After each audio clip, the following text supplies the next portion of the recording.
We have to Saying that's start real this life. podcast episode with one of the biggest news that we've had on the podcast for a while. My boy AB Dash Who just dropped a died? motherfucking book on Amazon. Go cop that. It is called what, AB Dash? Oh shit. It's called Talk to Me Nice. Talk to me nice. That's it. You gotta give the people a little background of the book. AB, if those who don't know, AB Dash has been contemplating on writing a book for a while. This nigga just randomly dropped it Facts. Friday, and then I had to hear from a third party like, No "Yo, Andrew promo. dropped a book," and I'm like, "Nigga, I It's don't just know." did that shit no promo. Beyonce style, Taylor Swift style. I even dropped a link and people still cop. That's how you know that shit's fire. New York Times bestseller. New York Times bestseller. Um, don't buy it on Amazon. Cash at me $3. I'll email you the PDF. This nigga don't want to get no awards. All right, give the people some of the background what the book is, since this nigga didn't do any promo for it beforehand. Damn. Look, bro. I started writing this shit like in 2016. It was just like sometimes you just hit the notes app with some bars and like some things come together. And then I had that whole issue with the Dewey stuff and I was feeling OD emotional. So like I was writing a lot more, and over the years like I just had enough to come out and I just put it all together, cleaned it up, took out all the derogatory words, hit up a thesaurus.com, which made it look nice, you know? It's just really a diary. It's an encrypted diary. Like, let's say I was like Anne Frank and shit, but like I got hacked by the Russians and I had to like hide all the info. So it's all codes. There's bars. There's stories. There's artwork from young Cornelius Blogger. There's artwork from this dude in New York I met, who did the cover. Shout out. His handle is W World. But nah, that's love. I got bullied into putting it out because I had just made like, for real. I had made like just like 3, 4 physical copies for me Yeah. and then the people who worked on it, because Yeah. I just wanted to get the process of like how to make a book. 'Cause I Damn, didn't just know fuck how. me, huh? All right, bet. What you did? What did you do on the book? Damn, I can't get a copy. Oh, this nigga's on a different level. But keep You got going. one for You got one for $2.99. Damn, keep going. Nah, but it's out because people kept giving me good feedback, which surprised me. I thought niggas was gonna shit on it. Truthfully, But I mean, I and it's know just I know a few people who have bought it, and they were like, "Damn, this is like better than I expected." And I yeah, was, they're like, yo, this ain't half bad. I was like, yo, you must think I'm an idiot, bro. yeah, like I was like, "What did you expect if you think that it was Yeah. gonna be bad?" If I know. anything, it just revealed people's perception of me. Yeah, well, you know how it is. Like, even with anything that is done creatively, like niggas who have the mind state where it's just like I want to, just live like a normal life. Think like it's so crazy for you to do anything creative, and either they're gonna take that from like a super positive light, or they're gonna take that from like a very hater approach to it, where it's just like you're doing something that you actually like to do, rather than I'm doing something that Word. I just doing for money. So it's like it's weird. It's a weird space that takes people in, where it's like, oh, you just have the freedom to do whatever you want, and you don't really give a shit if people like give a fuck about what it is that they think about your creativity. Like it's just like a form of like being free to just do whatever there is creatively. Like what we do, like nigga, Yeah, make teas. If we want, we make candles. If we want, we make candles. hats. We do whatever the fuck we want to do, because If it's we want, we write books. yeah, it's like it's like a freedom of that shit. And I was having a conversation with somebody about the book, where they were like, "Yo, like he's dropping the book." I'm like, he's been writing that for a while, so like, yeah, I think he dropped it, and I want to check it. And then like that's why I just bought copies, just to give to people out, to like just get the word out and shit like that for the Just love. book. But that's just how it is. Like I like when niggas around me do shit like that, because then it pushes the boundaries of like, oh shit, I didn't even know I could think about writing a book. But Yeah, it's the same shit that I was having the same conversation about the whole thing last week about him opening the university. That opens up a space of mind in people that they didn't even fucking know that exists. Like you open up a university, like nigga, you wrote a book. A lot of people don't have the balls to like write books, or like uh even like do a pod, like even though podcasts are pretty fucking popular now, like they don't have the balls to Yeah. like do a podcast because they think they give a fuck about what niggas think, or like they want to have the same opinions as other people. And I'm like, nah, nigga, like if your music is shit, then your music is shit. Like we've been shitting on Drake's albums for a minute now, and there's a bunch of people that's probably like, yo, these niggas don't know what the fuck they talking about. But it's just like, nigga, you have your platform to talk to whatever you want to talk about, so do whatever you want to do. Like it's that simple. Like my whole shit is just do whatever you can do, find like freely, creatively, like do whatever the fuck you want to do. Don't let nobody. It's that whole Childish Gambino, Jamie Foxx shit where everybody's like, yo, they can do so much shit, and it's like because they fucking tried to do so much shit. Right, that's fact. Like, and I like your point where it's like you don't realize that you have these options to do these type of things till you see someone else do it. I wasn't trying to like inspire nobody. I was just doing it. Yeah. Like, look, I can't rap. I can't play ball. I have to find something. Yeah, but that's You know the what I thing. mean? That's the thing. You found your shit where it's just like, I just want to do whatever the fuck I want to do. If I want to wake up tomorrow and be like, yo, my nigga, I want to make a sneaker, I find a way to make the sneaker. And I get that point Nice.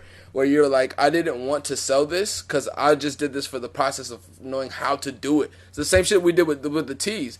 We didn't sell the first tees that we got, even though a bunch of people were asking us, yo, let me Yeah. cop a tee.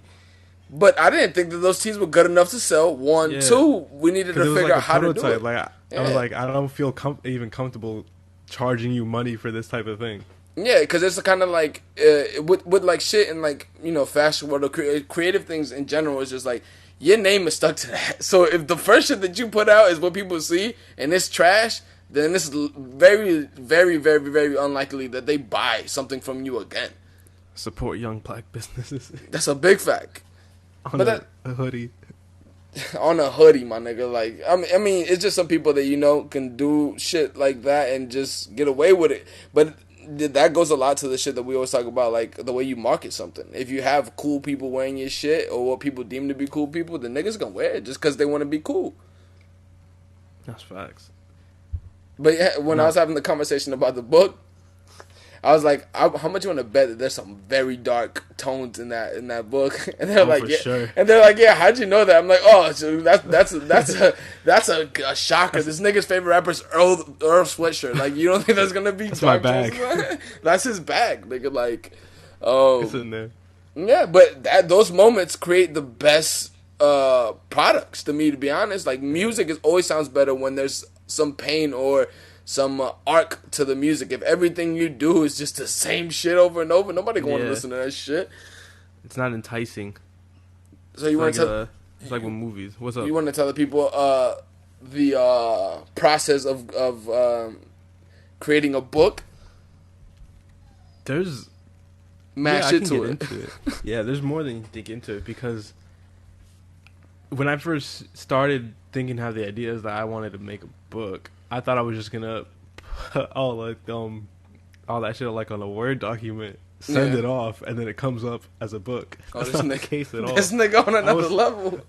I was thinking it was gonna be like, oh, it's A, B, and C. I would have like a printing company print it. I would have a publishing company publish it. I would have just put it on Amazon, thing like that.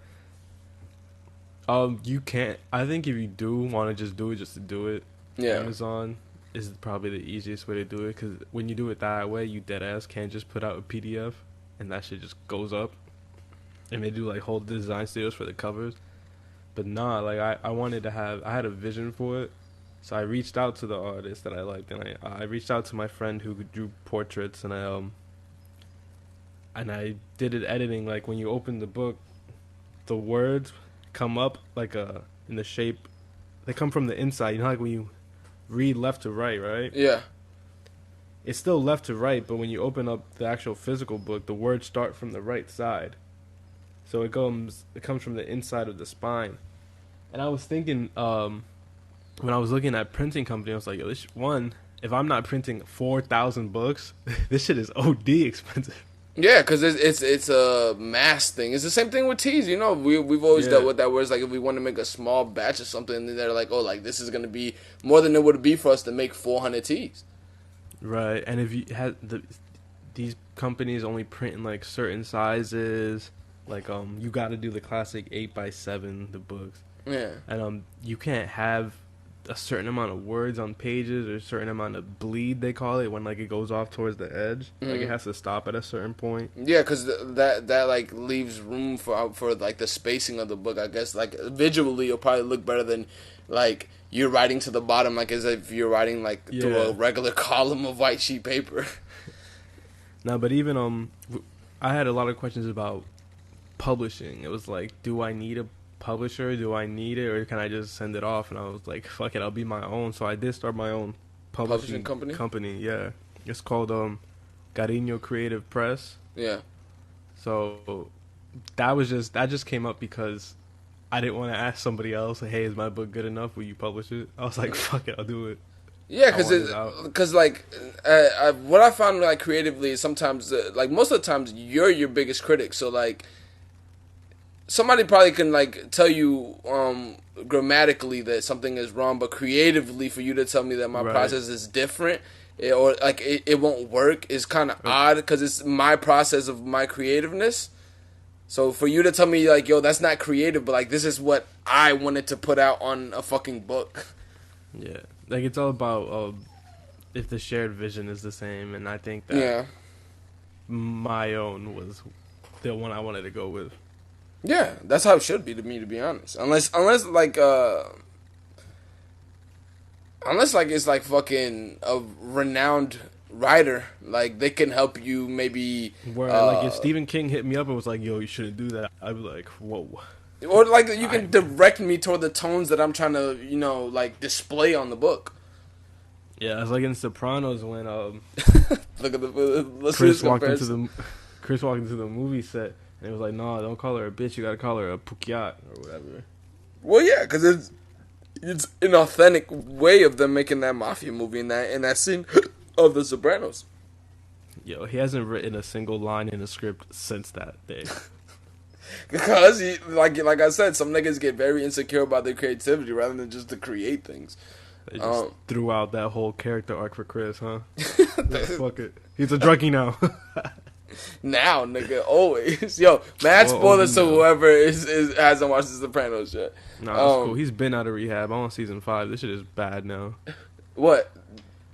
Sopranos. It's bad? Oh, look, it's not bad. Oh, like you know how we talked about season 4 being like a build up season? Yeah. Season 5 is like, what'd you build up to? It's a continuation.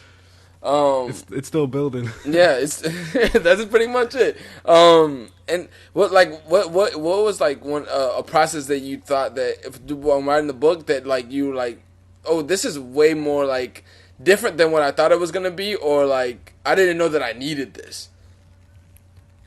When it came part to like the distribution portion of it, there's these things on books called ISBN codes. Yeah. And what that is like, this is what identifies this book as a real book in the world. Because like I can write like in a notebook, right? Yeah. And title it The Lost Adventures of Telatalk Boys, right? Yeah. But that doesn't exist in the world. When you put an ISBN on it, and that's something you have to purchase from like the government or some crazy shit like that. That's what like documents it as like a book that exists. That's kind of odd. That is kind of odd. And what crazy is they sell them in bundles. So like the more you buy, the more affordable it is. I was like, hey yo. Well, that's anything that's like mass produced like that. What I've noticed with shit like that that people don't really recognize is like if you don't do it by yourself, the business model of a lot of these like production companies or like manufacturers, they're definitely meant to take advantage of you. But it's a very old system. Oh, for sure. Like what? Like nigga, you telling me? This is like some Dewey Decimal type shit. Like that. I feel like that hinders a lot of like creativeness if you're like. If I made a tee and you were like, oh, you can't have tees with we don't print on tees that's longer than this type of sleeve or like shit like that. Like that's super odd. It's 14 pit to pit. It was like that's not legal. That makes no sense. Or like, oh, the design couldn't be this long or something like that. Like, I know that a lot of people who have clothing lines and stuff like that, they always say like that. Some companies or some like manufacturer companies won't allow you to do things unless you do it. I guess like in their way or like by their number set where it's just like that's because they use machines built in like 1948, and then Yeah. they're still using those machines that have to be by those specific specifications or like dimensions. I think doing anything like creatively nowadays has shown me just like, yo, my nigga, just do this shit by yourself. Buy a printing press, Truthfully. do all this shit by yourself. Buy like a screen printer and stuff like that. It'll be cheaper for you in the long run, and you pick up a skill, to be honest, and you can just make shit when you want to make shit. Like you don't have to wait 5 months for a nigga to bring you back a design, and then that design not come how you want it to. The colors off and shit like that. Like fuck that, dude. Yeah, it might be like the startup cost of like whatever you're trying to do might be more expensive, but like just start, you know. Yeah, that's all it is. Is start your creativeness, like your creative process.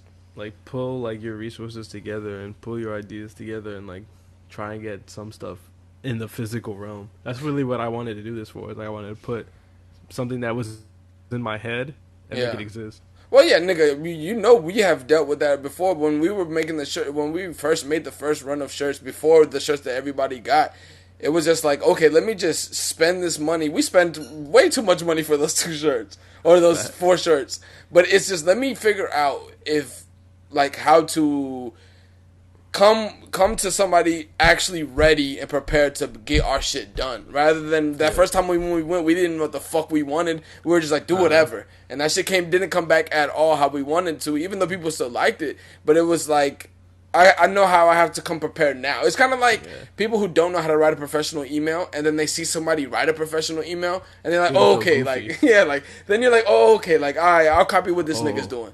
It shouldn't say sent from iPhone at the bottom. Hey, fuck you. I do that shit. There's a lot of business emails that I've sent from iPhone. Because, like, where do you live now where you think that I'm going to be in the office from Bro, you can all take day? that off. Can you? I didn't know you could take that off. Oh, then I'll take that off. But a bunch of them should say sent from my phone. Fuck it. That's crazy. There's a bunch of people in the company who have seen sent from my phone, because it's like, what difference does that make if I send it to you from a computer or I can send it to you from a phone? You got my message. Facts. Like you got the message across. You know what I'm trying to say. That's what I'm saying though. Like there's a lot of dinosauric fucking views and how business should be done and shit like that. Like nigga, I wouldn't care if somebody sent me something from my iPhone if I got the information that I wanted through an email.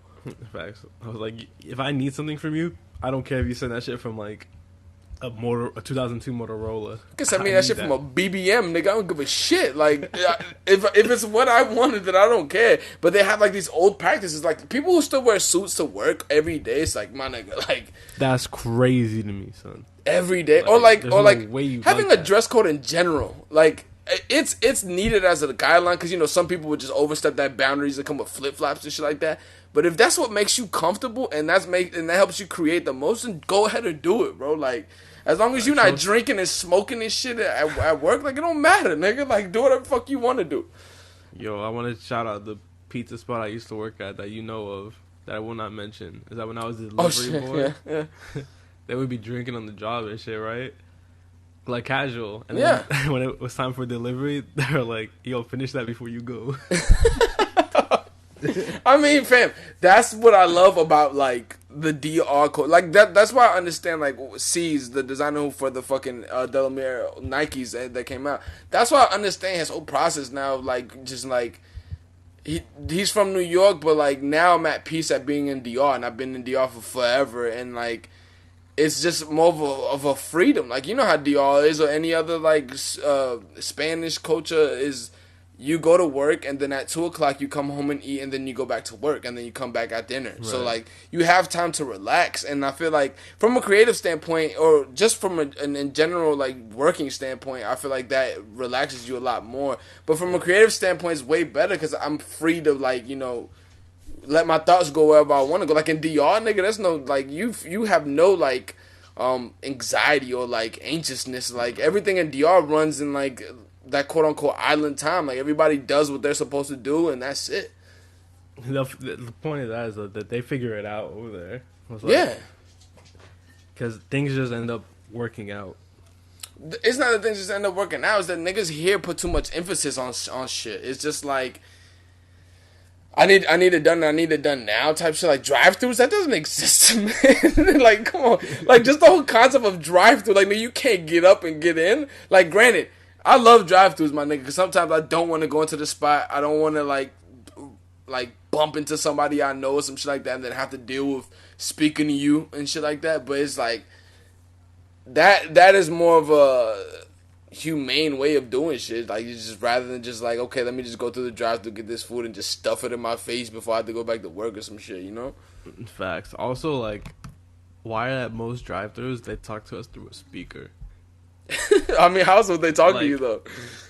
I'm gonna pull up to the window and ask you, like, what, like, you got a window where I pick up the food. I can't order here.